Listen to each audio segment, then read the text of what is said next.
The government's budget has brought changes to pensions, taxes, and education funding. Labour introduced a 20% inheritance tax on farms valued over 1 million, reversing previous exemptions.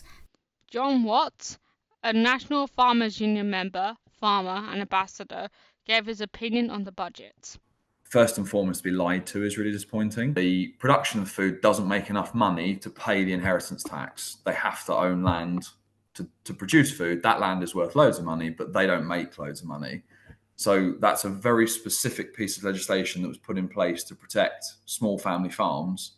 It's not based on profit, it's based on the amount of assets you have. So it's directly against growth, because the more you grow the business, just the bigger the tax bill is going to be. The solution is really simple. It's just to not carry on with this part of the budget.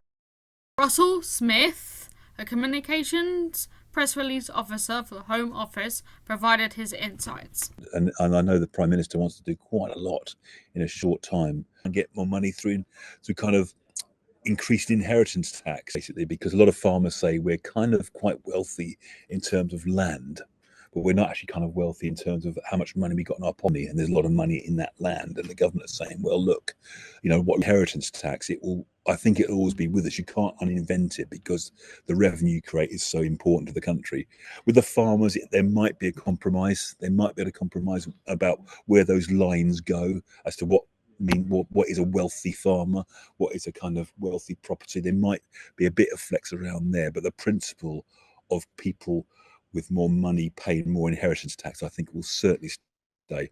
Economic and financial expert Richard Jones, a lecturer at Middlesex University, provided his insights. The obvious solution would be to increase, say, the limit to 5 million, and then only have the 20% inheritance tax, after 5 million. Trouble with that is it reduces the tax income of the government. Another solution, which is to only tax people who have invested in farmland rather than actual farmers. It might be possible to identify rich people who have invested in farmland but are not farming and tax them. There has to be a future for farmers, because we need them to produce food. Labour's tax policies on this issue will be closely scrutinised, with their decisions potentially having a significant impact on the economy. The full extent of these events remains to be seen.